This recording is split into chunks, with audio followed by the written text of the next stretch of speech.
Selamat datang dalam sesi bacaan buku harian Santa Faustina. Para opa, oma, bapak, ibu, dan sahabat-sahabat sekalian, mari kita baca dan dengarkan bersama-sama. Buku harian Santa Faustina nomor 171 sampai 175.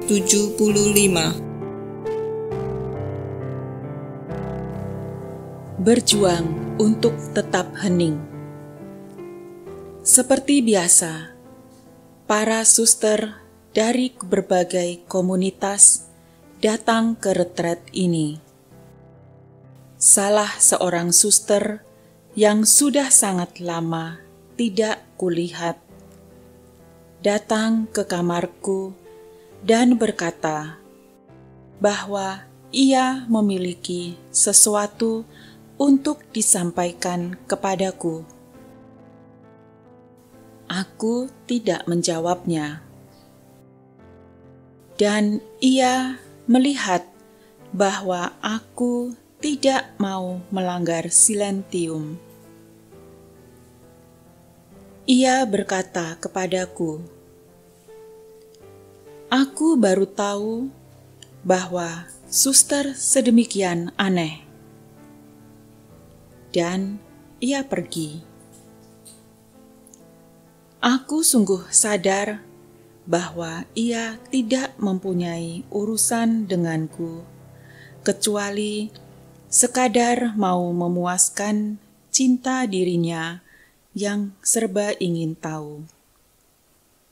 Oh Allah, jagalah aku dalam kesetiaan. Imam yang memimpin retret datang dari Amerika. Ia datang ke Polandia hanya untuk waktu yang singkat, dan sangat kebetulan bahwa ia memimpin retret kami. Suatu kehidupan batin yang mendalam terpancar dari orang ini. Penampilannya memberikan kesaksian tentang kebesaran jiwanya. Mati raga dan konsentrasi merupakan ciri khas imam ini. Tetapi kendati keutamaan-keutamaan yang begitu besar, aku mengalami banyak kesulitan dalam mengungkapkan jiwaku kepadanya dalam kaitan dengan rahmat yang kuterima. Sejauh menyangkut dosa-dosa, selalu mudah untuk melakukannya. Tetapi dalam kaitan dengan rahmat, aku harus berusaha mati-matian, dan meskipun demikian, akhirnya aku tidak dapat mengatakan banyak. Godaan setan di dalam meditasi. Aku merasakan suatu ketakutan yang aneh, bahwa imam itu tidak akan memahamiku, atau bahwa ia tidak akan punya waktu untuk mendengarkan segala sesuatu yang akan kukatakan. Bagaimana aku akan mengatakan semua ini kepadanya? Kalau itu Pastor Bukowski, aku akan dapat melakukannya dengan lebih mudah. Tetapi imam Yesuit ini baru kulihat untuk pertama kali ini.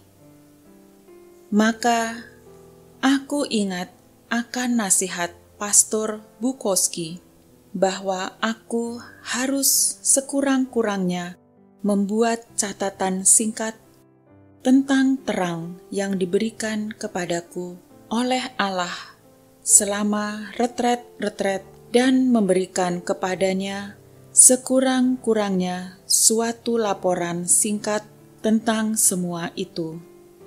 Ya Allahku, 1,5 hari sudah berlangsung dengan mudah, dan kini pergulatan hidup dan mati sedang dimulai.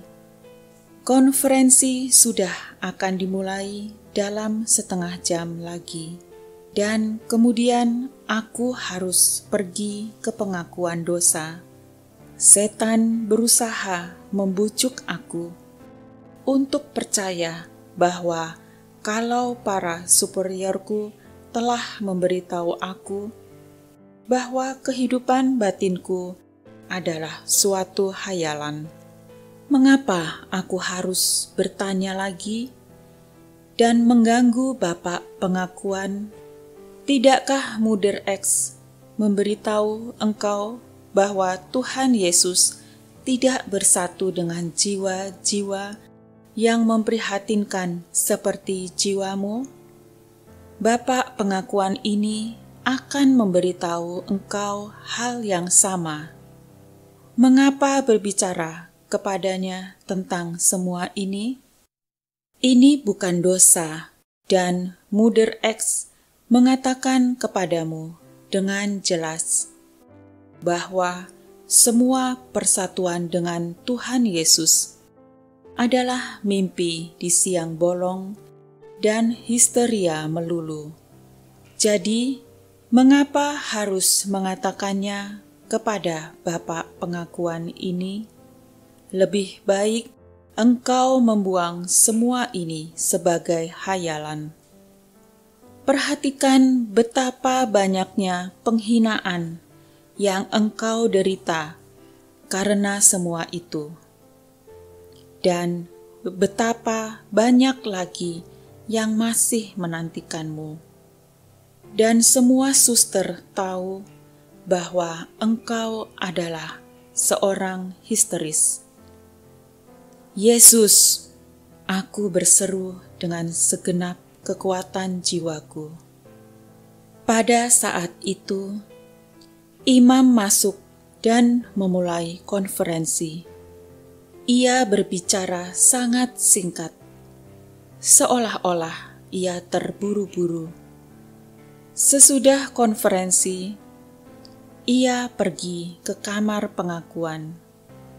Melihat bahwa tak seorang suster pun pergi ke sana, aku bangkit dari tempatku berlutut dan langsung pergi ke kamar pengakuan. Tidak ada waktu untuk menimbang-nimbang. Sebagai ganti mengatakan kepada imam tentang keraguan-raguan yang telah diciptakan dalam diriku dalam kaitan dengan hubungan-hubunganku dengan Tuhan Yesus, aku mulai berbicara tentang godaan-godaan yang baru saja aku lukiskan di atas. Bapak itu langsung memahami situasiku dan berkata, "Suster, engkau tidak percaya akan Tuhan Yesus, sebab Ia memperlakukan engkau dengan begitu baik." Baiklah, suster, tenanglah. Yesus adalah gurumu, dan persatuanmu dengan Dia bukanlah mimpi di siang bolong, juga bukan sekadar histeria atau hayalan. Ketahuilah bahwa engkau berada di jalan yang tepat. Berusahalah untuk setia kepada rahmat-rahmat ini. Engkau tidak boleh menghindarinya. Suster tidak perlu berbicara dengan para superior mengenai rahmat batin ini, kecuali kalau Tuhan Yesus dengan jelas menyuruh untuk berbuat demikian. Tetapi dalam hal ini, engkau hendaknya lebih dulu berkonsultasi dengan Bapak pengakuan. Tetapi kalau Tuhan Yesus menuntut sesuatu yang lahiriah, dalam hal ini, sesudah berkonsultasi dengan Bapak pengakuan, engkau hendaknya melaksanakan apa yang diminta Yesus darimu. Juga kalau itu menuntut pengorbanan yang amat besar. Di lain pihak, suster harus mengatakan segala sesuatu kepada Bapa pengakuanmu. Sungguh, tidak ada jalan lain bagi suster. Berdoalah agar engkau dapat menemukan seorang pembimbing rohani. Kalau tidak, engkau akan menyia-nyiakan anugerah besar ini dari Allah. Aku ulangi sekali lagi, tenangkanlah hatimu. Engkau menempuh jalan yang tepat. Jangan peduli akan sesuatu yang lain, tetapi setialah selalu kepada Tuhan Yesus. Tak peduli apapun yang akan dikatakan orang tentang suster. Justru dengan jiwa yang memprihatinkan seperti ini, Tuhan Yesus bersatu secara mesra. Dan semakin suster merendahkan diri, semakin erat Tuhan Yesus akan menyatukan dirinya denganmu.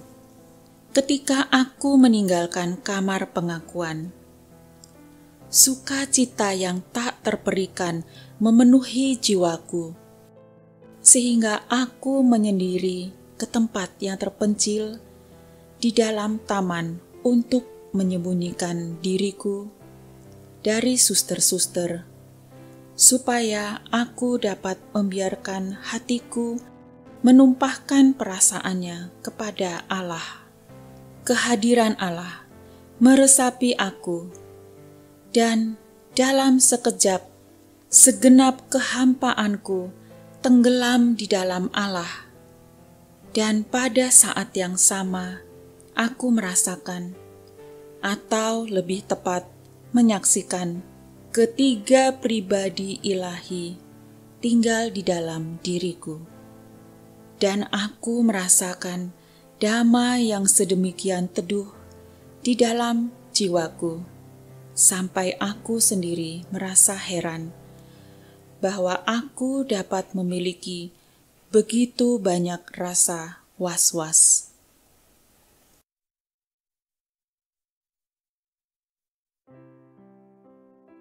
Demikian telah kita baca dan dengarkan bersama-sama buku harian Santa Faustina hari ini. Kita akan lanjutkan bersama-sama besok di waktu yang sama. Berkah dalam.